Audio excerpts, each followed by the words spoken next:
Hello everyone. हमने chapter 1 finish कर लिया। उसी को आप चैप्टर 2 फंक्शंस ऑफ मैनेजमेंट, काफी बड़ा चैप्टर है। तो इस चैप्टर से क्या करना becomes a very big question. आपने सीधा जो आपके चैप्टर के एंड में ये जो डिस्टिंग्विश दिया है, comparative study, this is going to be the most important part of this chapter. ये वाला। और मोस्टली आपको distinguish between any two functions of management आता है, प्लानिंग और ऑर्गेनाइजिंग, या प्लानिंग और स्टाफिंग, या planning controlling, directing controlling, what ever it is. इसमें से कोई भी दो फंक्शंस के ऊपर जनरली एक क्वेश्चन आना एक्सपेक्टेड है। ठीक है। तो ये जो पार्ट है विच हैज ऑलमोस्ट 8 पॉइंट्स, आपको ये वाला पार्ट बिल्कुल पिट पैट करके जाना है। ठीक है। अब इसके अंदर क्या क्या है, कीवर्ड्स याद रखेंगे। ठीक है। सो अगर आपको आपको डिस्टिंग्विश आता है तो आपको कीवर्ड्स याद रख के आपको आपके मन से पॉइंट्स बनाते आने चाहिए। ठीक है। तो there are six functions: planning, organising, staffing, directing, controlling and coordinating. ठीक है। अब तो आपको ये सारे फंक्शंस काफी पिट हो गए होंगे। तो प्लानिंग, प्लानिंग का मतलब क्या है कि हम एक क्या करना है, कैसे करना है, कब करना है, और ये काम कौन करेगा, ये हम पहले से इन एडवांस डिसाइड करते, सोच के रखते, इमेजिन करके रखते कि हमें फ्यूचर में क्या अचीव करना है, वो कैसे अचीव करेंगे, कौन काम करेगा, वगैरह वगैरह। So all this things is planning for the future. ठीक है। अब जैसे आपका प्लान रेडी हो जाता है कि हमें, मान लीजिए सेल्स ये साल 20% से ग्रो करने हैं, या हमें एक नया प्रोडक्ट लॉन्च करना है, तो हम कैसे करेंगे? तो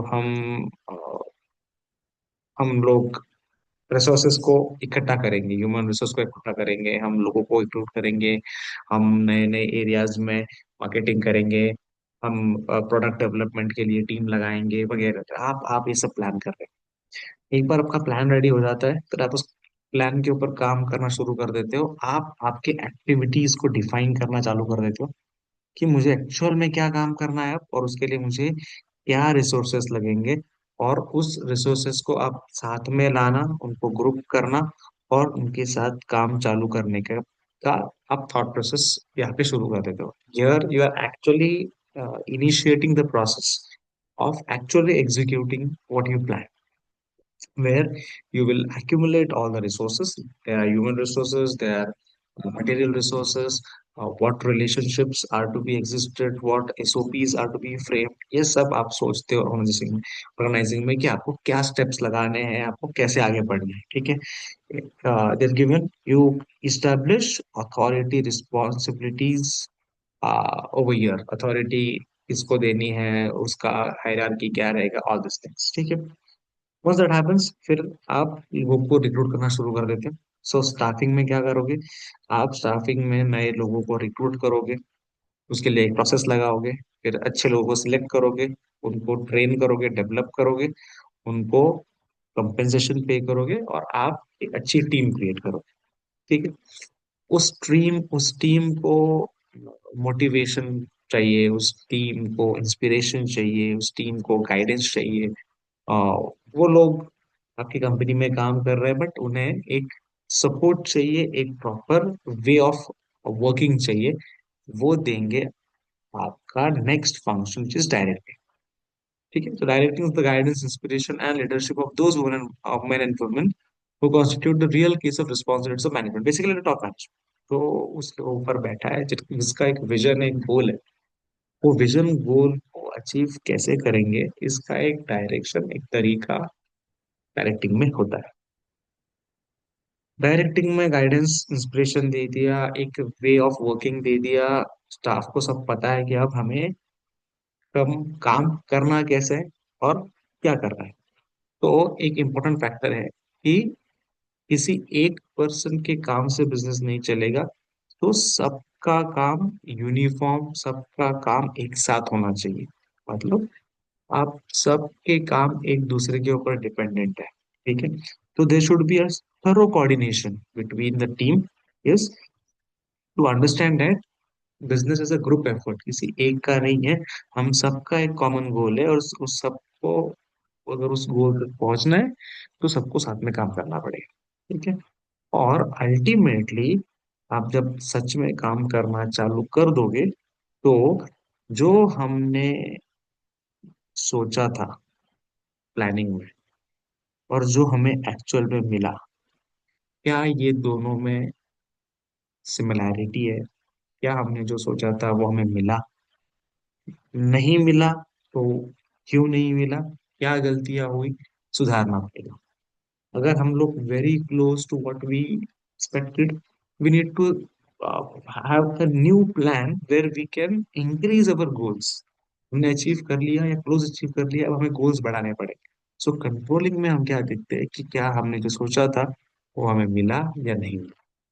उसके ऊपर वापस प्लानिंग डिपेंडेंट है। प्लानिंग से ऑर्गेनाइजिंग से स्टाफिंग से डायरेक्टिंग से कोऑर्डिनेटिंग से control, and this all functions work in harmony, they work on continuous basis. ऐसा नहीं है कि एक फंक्शन हो गया फिर दूसरा शुरू होता है, नहीं, सारे फंक्शंस एट अ टाइम चल रहे हैं। आप डायरेक्टिंग कर रहे हो, साथ में आप फ्यूचर प्लानिंग भी कर रहे हो। आप कोऑर्डिनेटिंग कर रहे हो, साथ में आप ऑर्गेनाइजिंग स्टाफिंग भी कर रहे हो। Everything is going parallel. ठीक है। तो ये तो हो गया उनका मीनिंग। फिर ऑब्जेक्टिव में आपको क्या याद रखना है कि किस ऑब्जेक्टिव से ये फंक्शंस काम करते हैं। प्लानिंग का ऑब्जेक्टिव है गोल्स को सेट करेंगे और कैसे अचीव करेंगे उसके मीन्स, मतलब उसके रिसोर्सेज का सोचें। ठीक है। ऑर्गेनाइजिंग में उन सारे रिसोर्सेज को एक साथ लाना, जो भी आपने प्लानिंग में मीन्स टू अचीव सोचा था कि कितने लोग लगने वाले हैं, क्या क्या रिसोर्सेस लगने वाले, उन रिसोर्सेस को इकट्ठा करना इज ऑर्गेनाइज। स्टाफिंग में appointing the right people at the right positions. ठीक है। डायरेक्टिंग में क्या होगा? Direct the subordinates, get the things done. उनसे काम करवा के लेना, उन्हें काम कैसे करना उसके लिए गाइडेंस देना। कोऑर्डिनेटिंग में क्या?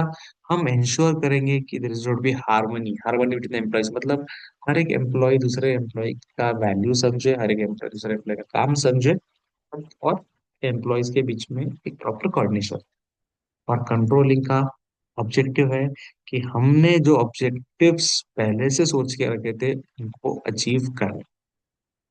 ठीक है। Then area of function, third point is area of function. Okay. So planning, it includes setting objectives by identifying the ways of attaining the goal and selecting the best plan. Similar to what we have discussed, यहाँ पे आपका काम रहने वाला है objective को set करना। यहाँ पे identifying the activities is assigning the work, यहाँ पे बेसिकली आप एक्चुअल काम शुरू कर दो। यहाँ पे आता है रिक्रूटमेंट, सिलेक्शन, ट्रेनिंग, डेवलपमेंट, जो मीनिंग से आए थे वही टर्म्स वापस यहाँ पे आ रहे हैं।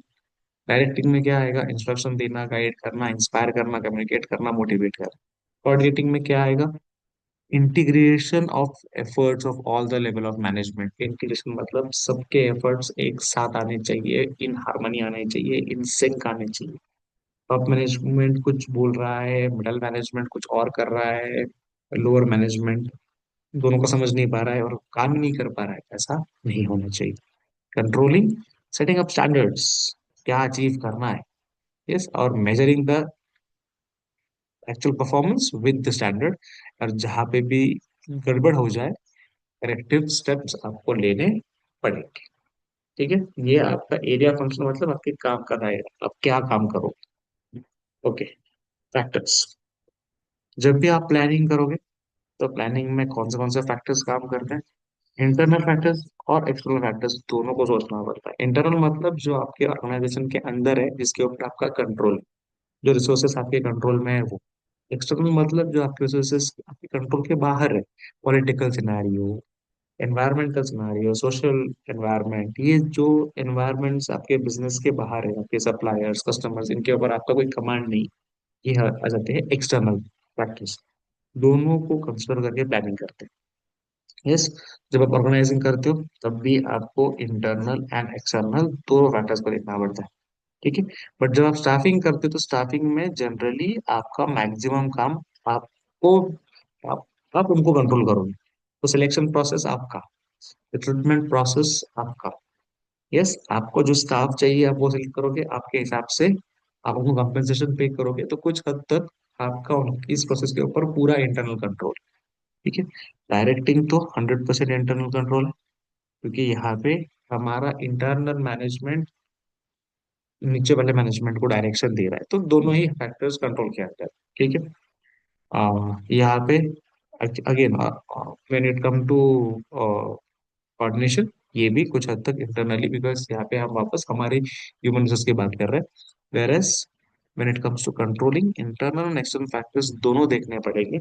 अगर हम लोग अचीव नहीं कर पा रहे हैं तो इसके पीछे, अगर हमारा टारगेट हम अचीव नहीं कर पा रहे हैं तो पीछे इंटरनल फ्लॉज तो हो ही सकते हैं, बट अगर आपके इंटरनल फ्लॉज नहीं है, एक्सटर्नल एनवायरनमेंट के वजह से आप अचीव नहीं कर पाए, तो उस केस में शायद कुछ बातें आपको आपके प्लानिंग एंड पे ही चेंज करनी पड़ेगी। सो इंटरनल एक्सटर्नल दोनों फैक्टर्स देखने पड़ते जब आप कंट्रोलिंग इन हैंड। ठीक है। Sequence, general is no sequence, but या इनिशियली तो तेरे एक सीक्वेंस रहेगा। सबसे पहला फंक्शन हमेशा आपका प्लानिंग रहेगा, सबसे आखिरी का फंक्शन आपका रहेगा कंट्रोलिंग। बराबर, controlling will be like actual results को कंपेयर करना है विद डिजायर्ड रिजल्ट्स, तो उसके लिए एक्चुअल रिजल्ट्स आने पड़ेंगे। एक्चुअल रिजल्ट्स कब आएगा? जब सारे फंक्शंस हो जाएंगे, तो ये एंड में है, पहले सबसे पहले। ठीक है। Organising based on planning, then staffing, कुछ हद तक ऑर्गेनाइजिंग प्लानिंग का मिक्सचर। इस डायरेक्टिंग के अंदर आप ऑर्गेनाइजिंग को कंसिडर करोगे, स्टाफिंग को करोगे, एंड ऑफ कोर्स प्लानिंग, तीनों ही पैर के फंक्शंस कंसिडर किए जाएंगे। जब कोऑर्डिनेशन की बारी आती है तो ये कुछ हद तक ऑर्गेनाइजिंग का पार्ट है, क्योंकि आपने जब ऑर्गेनाइजिंग किया होगा तब आपने सोच लिया होगा कि हर एक के काम कैसे एक दूसरे को लिंक करना है। ठीक है। तो ऑर्गेनाइजिंग करते वक्त ही आपने आपके कोऑर्डिनेशन के रूल्स एंड रेगुलेशंस दिमाग में रख लिए होंगे कि बिजनेस में हार्मनी कैसे रहेगी, रिसोर्सेस के और मटेरियल के बीच में हार्मनी कैसे रहेगी। ठीक है। तो कुछ हद तक ये ऑर्गेनाइजिंग को फॉलो कर। Okay. Resources. So okay, planning is done as per the requirement and availability of resources. बराबर है, आप सोचते हो इंटरनली आपके पास क्या रिसोर्सेज अवेलेबल हो सकते हैं, एक्सटर्नली क्या हो सकते हैं, इसके हिसाब से आप प्लानिंग करो। ठीक है। When it comes to organising, जितने भी अवेलेबल रिसोर्सेस हैं, चाहे वो man, money, material, machine, method, उन सबको एक सिस्टमैटिक मैनर में एक जगह पे लाते हैं हम जब हम काम करते हैं ऑर्गेनाइज। फिर ये तो ह्यूमन रिसोर्स है, स्टाफिंग। यस। डायरेक्टिंग में direction to the employees regarding use of other resources. Human resource तो ऑलरेडी आ चुका है, उसको ये सब कैसे यूज करना है, उसको मनी कैसे इस्तेमाल करना है, मटेरियल कैसा इस्तेमाल करना है, मशीन्स कैसे इस्तेमाल करना है, कौन से मेथड्स फॉलो करना है, ये सब हम बताते हैं in direction. Okay. Coordination again related to human resource. When it comes to controlling, is related to all organisational resources. इसके अंदर आप सारे, बिकॉज हम जब कंट्रोलिंग का फैक्टर देखेंगे तो हम हर एक चीज का ध्यान देंगे कि क्या हमने मेन मतलब ह्यूमन रिसोर्स को बराबर यूज किया या नहीं किया। यस। हमने मटेरियल को बराबर से यूज किया कि नहीं किया, मटेरियल कम लगा, ज्यादा लगा, वेस्टेज ज्यादा हुआ, प्रोडक्शन ज्यादा हुआ, कम हुआ, सब देखेंगे। मशीन को इफेक्टिव यूज किया नहीं किया। Yes, we are looking at all the factors when it comes to control. ठीक है। नेचर, अब आप यहाँ पे देखोगे नेचर में कुछ हद तक क्लियर हो जाएगा, ये कंटिन्यूस इन नेचर। ठीक है। जितनी आपकी लाइफ है, जब तक आपका ऑर्गेनाइजेशन जिंदा है तब तक प्लानिंग करें। करेक्ट।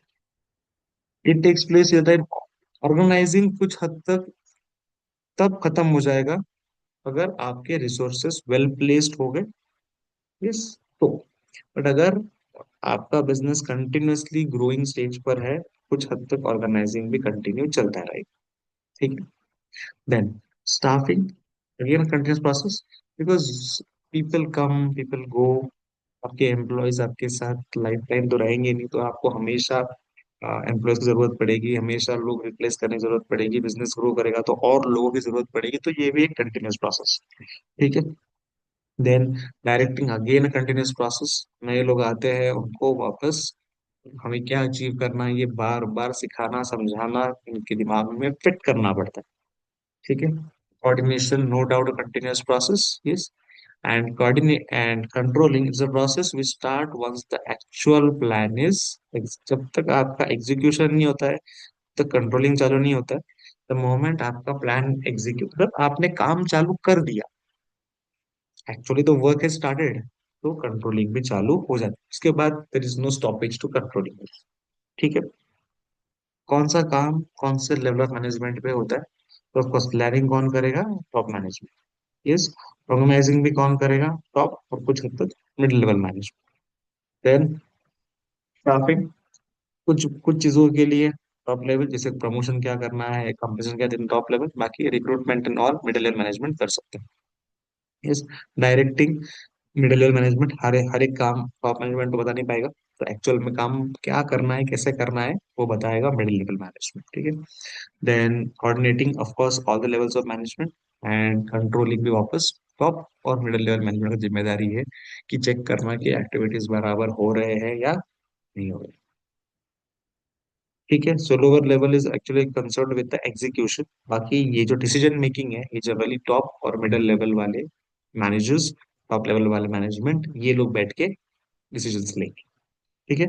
तो ये एक डिस्टिंग्विश है जो आपको बहुत अच्छे से प्रिपेयर करना है चैप्टर नंबर 2 से, सबसे इंपॉर्टेंट क्वेश्चन यही रहेगा। ठीक है। नेक्स्ट वीडियो में हम चैप्टर नंबर 3 पे डिस्कशन करेंगे।